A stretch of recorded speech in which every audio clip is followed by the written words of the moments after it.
Imagine uma noite escura, sem estrelas, um povo andando em círculos, perdido entre alianças quebradas, deuses falsos e a falsa sensação de segurança. Um templo ainda de pé, mas com os corações distantes do Deus que o habita. Uma nação dividida entre o medo do inimigo e a cegueira do orgulho. E no meio de tudo isso, uma voz, fraca aos ouvidos humanos, mas carregada de poder eterno. Era a voz de um homem simples, às vezes um agricultor, às vezes um sacerdote, às vezes alguém que nem queria estar ali. Mas foi escolhido, foi chamado, e quando ele abriu a boca, o céu inteiro parecia inclinar-se para ouvir. Quem eram esses homens? De onde vieram? O que sentiram ao carregar nos ombros uma mensagem tão pesada, sabendo que seriam ignorados, perseguidos ou até mortos? Esses são os profetas menores. 12 nomes que aparecem quase silenciosamente no fim do Antigo Testamento, muitas vezes lidos com pressa, ignorados por décadas até mesmo nos púlpitos. Mas a verdade é que suas histórias não são pequenas, são gigantes. Este vídeo não é apenas sobre livros, é sobre homens. Homens reais, de carne e osso, que choraram, que duvidaram, que se entregaram. Homens que foram perseguidos pelos próprios irmãos, mas que não puderam calar a voz de Deus em seus corações. Aqui, vamos contar suas histórias. De Oséias a Malaquias, cada um com um contexto, uma missão e um legado. Vamos entender o que estava acontecendo no mundo deles, política, religião, traições, invasões estrangeiras, crises espirituais, e o que isso tudo tem a ver com o mundo em que vivemos hoje. Ao longo desta jornada, você verá que esses homens não foram apenas pregadores do juízo. Eles foram sentinelas, vozes solitárias no meio da multidão, cada um com seu estilo, sua dor e sua missão. Eles não apenas anunciaram o que Deus faria, eles viveram as consequências da mensagem que carregavam. E se você acha que essas histórias pertencem ao passado, prepare-se para se surpreender, porque os clamores desses profetas continuam ecoando. Por isso, antes de avançarmos, eu preciso te fazer um convite. Se você deseja crescer no conhecimento da palavra, entender o coração de Deus através das lentes desses homens que o serviram com tudo o que tinham, então inscreva-se agora no canal e ative o sininho. Porque nas próximas horas, você será transportado para um campo de batalha espiritual, onde cada profeta foi um guerreiro solitário, empunhando a espada da verdade contra o império da mentira.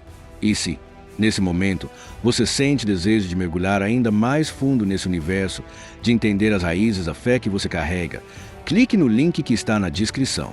Ali você encontrará um caminho seguro para crescer, estudar e se aprofundar nas Escrituras com quem leva a Bíblia a sério.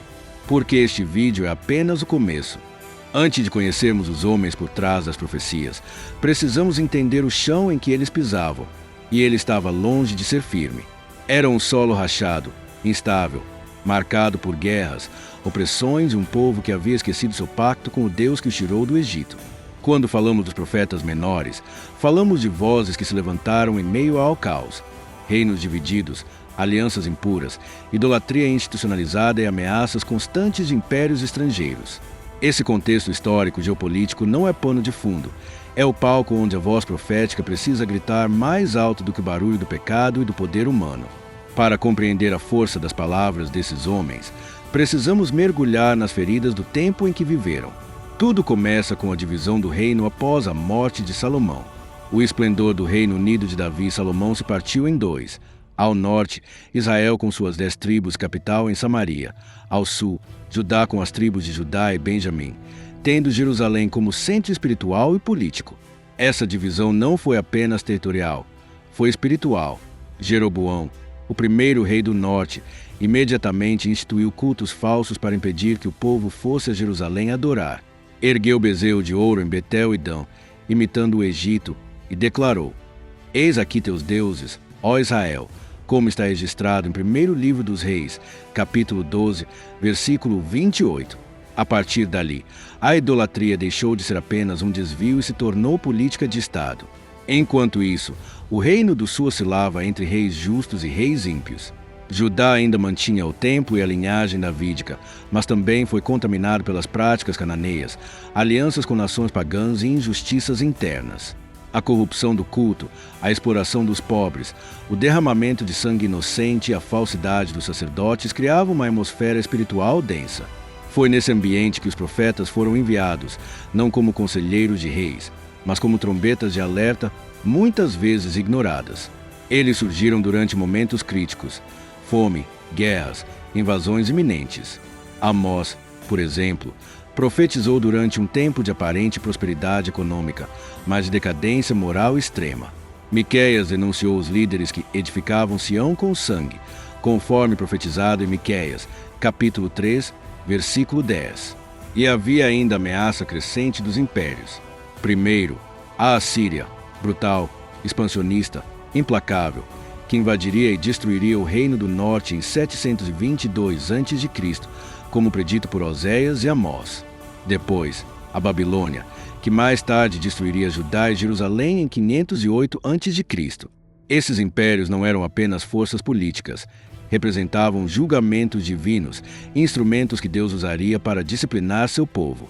Como afirmou o Senhor por meio de Abacuque: eis que suscita os caldeus, nação amarga e impetuosa, como está escrito em Abacuque, capítulo 1, versículo 6.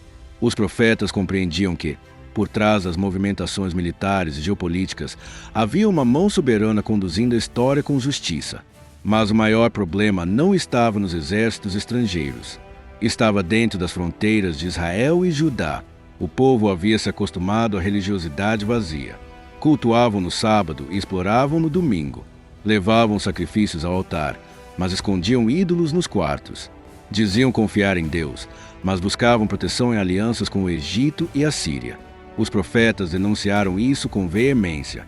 Esaías, que viveu na mesma época de alguns profetas menores, chegou a dizer: este povo se aproxima de mim com a sua boca e me honra com os seus lábios, mas o seu coração está longe de mim, como está escrito em Isaías, capítulo 29, versículo 13. Essa cisão entre aparência e realidade era o câncer espiritual da nação. E o povo rejeitava os profetas. Preferia ouvir mensagem de paz, mesmo quando a guerra estava à porta. Como denunciou o profeta Jeremias: os profetas profetizam falsamente, e os sacerdotes dominam pelas suas próprias mãos, e o meu povo assim o deseja. Está escrito em Jeremias, capítulo 5, versículo 31. Embora Jeremias não esteja entre os 12 profetas menores, sua queixa ecoa no ministério de todos eles. Eles foram perseguidos, ridicularizados, tratados como loucos ou traidores. Mas mesmo assim, falaram, porque a palavra do Senhor era fogo em seus ossos, como disse Jeremias em capítulo 20, versículo 9. Mas, se digo, não o mencionarei, nem falarei mais no seu nome, então a sua palavra é como fogo ardente encerrado nos meus ossos.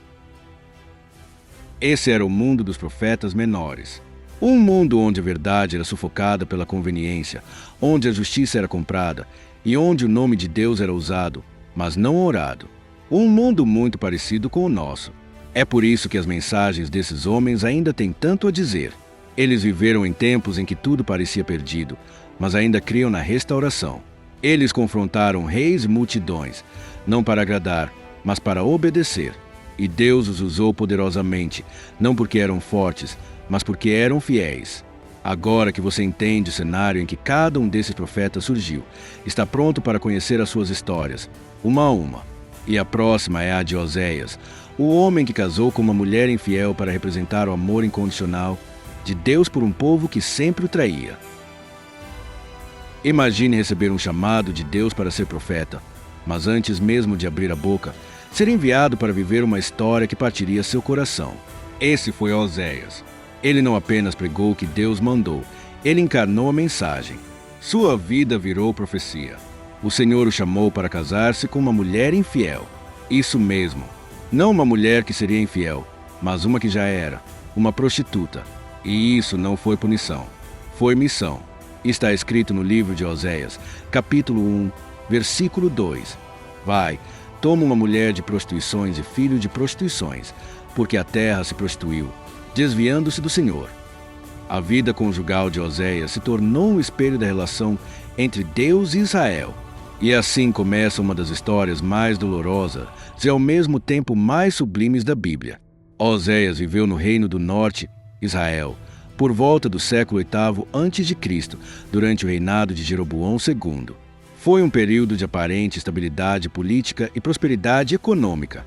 Mas por trás das cortinas da riqueza havia corrupção moral, idolatria escancarada e alianças perigosas com nações pagãs. O povo adorava Baal, oferecia sacrifícios sobre colinas, misturava práticas cananeias com o culto a Javé. Era um sincretismo que esvaziava a fé e pervertia a verdade. E Deus, que é ciumento por natureza, como está escrito no livro de Êxodo, capítulo 34, versículo 14. Porque o Senhor, cujo nome é zeloso, é um Deus zeloso, envia Oséias para denunciar esse adultério espiritual, mas o faz por meio de uma metáfora viva. Oséias seria o marido traído. Gomer, sua esposa, representava Israel, e seus filhos, cada um deles, carregaria no nome um símbolo profético. O primeiro filho se chamou Jezeel, como está em Oséias, capítulo 1, versículo 4. Era um lembrete da violência e do sangue derramado na cidade de Jezeel, símbolo do juízo que viria. O segundo foi uma filha, chamada Loruama, que significa não amada, como sinal de que Deus retiraria sua misericórdia do povo. O terceiro, Loami, significava não meu povo. Um rompimento total. Era como se Deus estivesse dizendo: vocês me abandonaram, então agora sentirão o que é ser abandonado. E, no entanto, mesmo nessa linguagem dura, havia rachaduras de esperança. Porque logo depois de dizer não sois meu povo, Deus também afirma: no lugar onde se lhe dizia, vós não sois meu povo, se lhes dirá, vós sois filhos do Deus vivo, como está em Oséias, capítulo 1, versículo 10. A dor de Oséias não era teatral, era real. Ele amava Gomer, e ela o traía. Voltava para outros homens, vendia seu corpo, e quando foi desprezada até por seus amantes, acabou escravizada. Mas Deus não permitiu que a história terminasse assim. No capítulo 3, Oséias é enviado para comprá-la de volta. Está escrito em Oséias, capítulo 3, versículo 2. Comprei-a para mim por 15 peças de prata e 1 homer e meio de cevada. Isso é redenção. Um marido pagando para resgatar sua própria esposa infiel. Um reflexo profundo do amor de Deus por um povo que o abandonou. O livro inteiro de Oséias é um grito de dor misturado com promessas de restauração. Deus declara, em Oséias, capítulo 11, versículo 8, como te deixaria, ó Efraim? Como te entregaria, ó Israel? O meu coração está comovido dentro de mim. As minhas compaixões a uma se acendem. E aqui está o ponto central da mensagem de Oséias. Deus ama com amor que sangra, que busca, que perdoa, mas que também disciplina. Ele não é um pai permissivo, nem um juiz impiedoso. É um Deus que se apresenta como marido traído e ainda assim disposto a restaurar. As palavras de Oséias atravessam os séculos como um convite à volta. Como está escrito em Oséias, capítulo 6, versículo 1. Vinde, e tornemos para o Senhor, porque Ele despedaçou, e nos sarará, fez a ferida, e a ligará. Essa é a esperança que resta depois da infidelidade. E é por isso que Oséias não pode ser lido apenas como um profeta do juízo, mas como mensageiro do amor ferido de Deus. Oséias também é o primeiro dos profetas menores porque sua mensagem define o tom dos que virão. Confrontação sem medo, denúncia contra líderes e sacerdotes, mas sempre com uma esperança à espreita. Ele denuncia não só a idolatria física, mas a hipocrisia religiosa, o culto vazio, os lábios que louvam enquanto o coração está distante. E isso continua sendo um espelho para nós hoje. Quantas vezes buscamos o Senhor apenas com palavras, enquanto nossos pés correm para os altares modernos do consumo, da vaidade, do orgulho? Quantas vezes dizemos Senhor, Senhor, mas vivemos como se Ele não existisse? O livro de Oséias é uma carta aberta aos infiéis. E todos nós, em algum momento, somos Gomer. Se você nunca leu o livro de Oséias do começo ao fim, talvez este seja o momento. Não apenas como estudo, mas como espelho. Porque o mesmo Deus que escreveu aquelas palavras, dolorosas, sim, mas cheias de compaixão, continua falando hoje. E continua chamando: torna, ó Israel, para o Senhor teu Deus, como está escrito em Oséias, capítulo 14, versículo 1. O amor de Deus não ignora a traição, mas também não se cansa de redimir. E Oséias é a prova viva disso. Poucos livros da Bíblia começam com uma cena tão devastadora quanto o livro do profeta Joel. É como se a primeira frase já nos lançasse em um campo de ruínas, onde tudo que antes dava sustento e alegria foi arrancado pela raiz. O que ficou da lagarta comeu o gafanhoto, o que ficou do gafanhoto comeu a locusta, e o que ficou da locusta comeu o pulgão. Está escrito no livro de Joel, capítulo 1, versículo 4. Uma praga sobre outra praga. Um colapso ecológico, econômico e espiritual. A terra geme. Os sacerdotes choram. Os agricultores estão desolados. E o povo se pergunta: o que está acontecendo? É nesse cenário que Joel se levanta como voz profética. Ele não traz conforto imediato. Ele não oferece promessas vazias. Sua primeira palavra é um chamado ao lamento, porque reconhecer a dor é o primeiro passo para a restauração. Joel é um profeta envolto em mistério. A Bíblia não nos revela sua origem tribal, nem o tempo exato em que viveu, mas sua mensagem é atemporal. O que ele testemunha não é apenas um desastre natural, mas um alerta espiritual. A praga de gafanhotos que devorou Israel é um símbolo de algo muito maior, a aproximação do dia do Senhor. Esse termo, que se repete em diversos livros proféticos, ganha contornos mais nítidos nas palavras de Joel.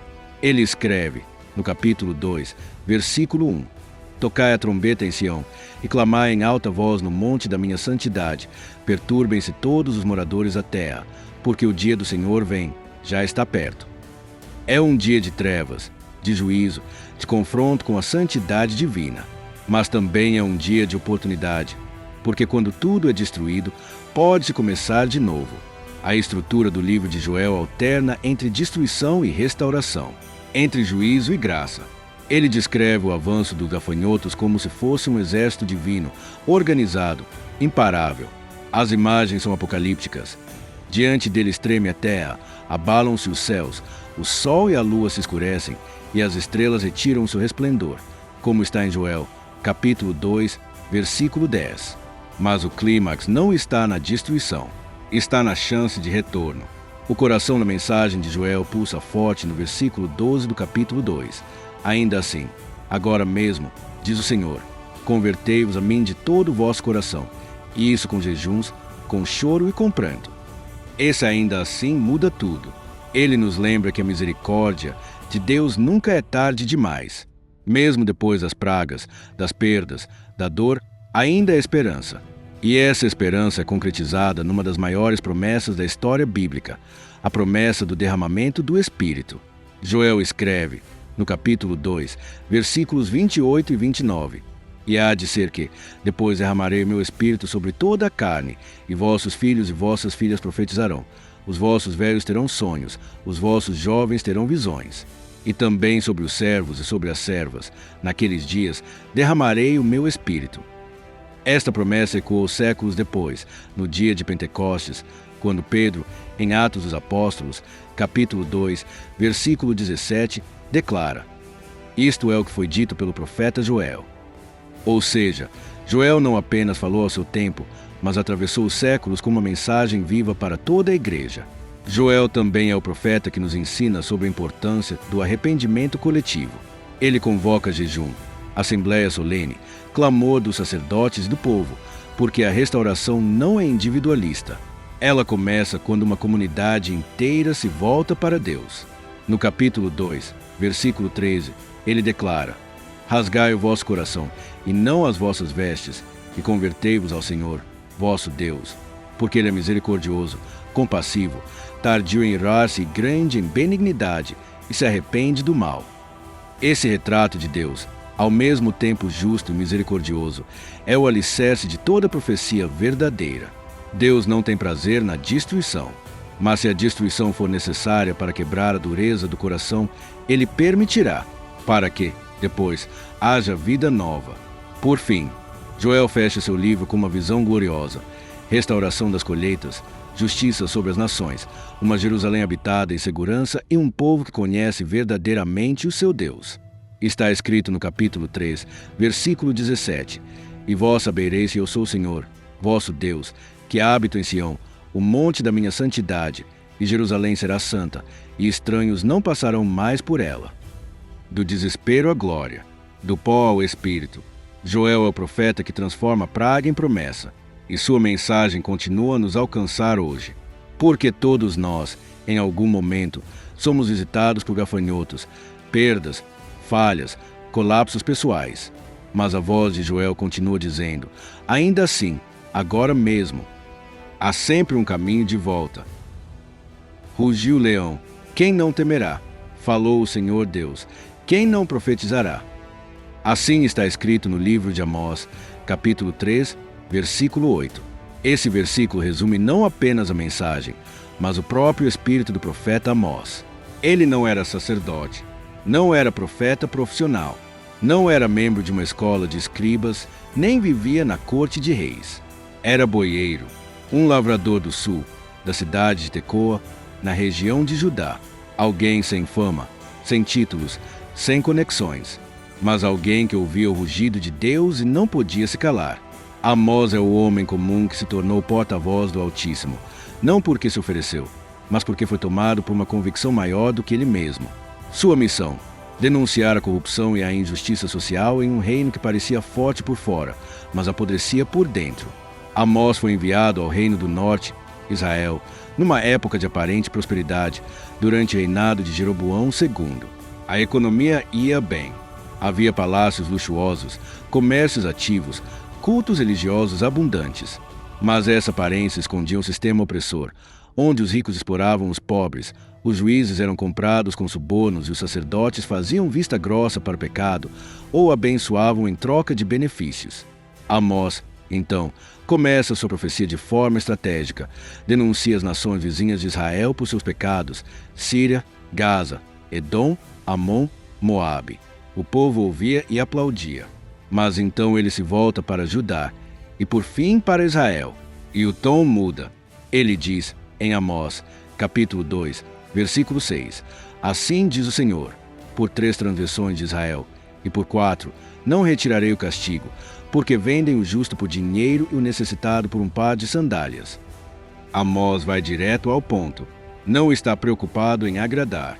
Ele fala do comércio injusto, do abuso contra os humildes, da imoralidade generalizada, do culto corrompido. E é firme ao declarar que Deus não aceita louvores de um povo que despreza a justiça. Ele escreve, em Amós, capítulo 5, versículos 21 a 24, aborreço, desprezo as vossas festas, e com as vossas assembléias solenes não tenho prazer. E ainda que me ofereçais holocaustos e vossas ofertas de manjares, não me agradarei deles. Antes, corra o juízo como as águas, e a justiça como o ribeiro perene. A mensagem é clara: Deus não quer religião que ignora a vida. Culto sem compaixão é barulho vazio. Louvor sem justiça é afronta.